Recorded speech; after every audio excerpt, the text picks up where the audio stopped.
suur pettumus, et raha on protsess, et see ei ole kunagi valmis.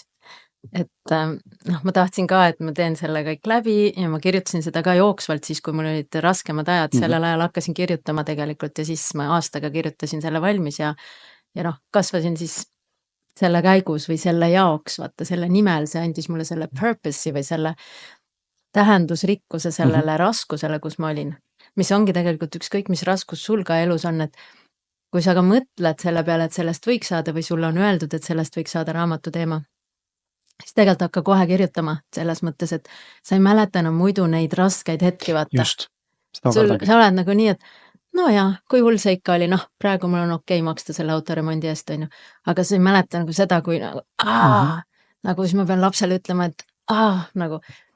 Ja sellepärast ma kirjutasin kogu aeg jooksvalt seda iga päev tegelikult natukene.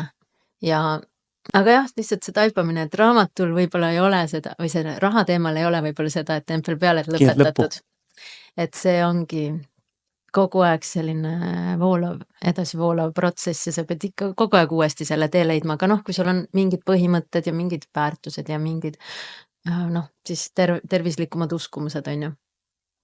Ma ise veel avastasin 2 kehvemat uskumust raha teemal mehega, vaatasime ka eelmine kuu seda teemat ja lugesime ühte raamatut ja siis leidsime selle teema, et meil on raha pärast küll see nüüd tegemata ei jää, siuke põhimõte, aga arva ära, kui palju raha niimoodi välja läheb. Nagu me mõtlesin, et aga äkki jääb ikka raha pärast tegemata või et see ei ole meile, see on tundunud nagu kasulik uskumus, et et nagu me teeme kõik asjad ja ikka ostame toidulisandid või ikka teeme seda või ikka lähme sinna reisile. Aga siis me mõtlesime, et see praegu ei toeta tegelikult, et las ollagi, et me raha pärast praegu ei vali seda asja. Ja et me ei saa seda valida näiteks või midagi. Ja et see ei ole nagu mingi halb asi, et me ei pea nagu nui neljaks oma uskumuse järgi, vana uskumuse järgi tegema, kui see praeguses setupis näiteks ei aita meid.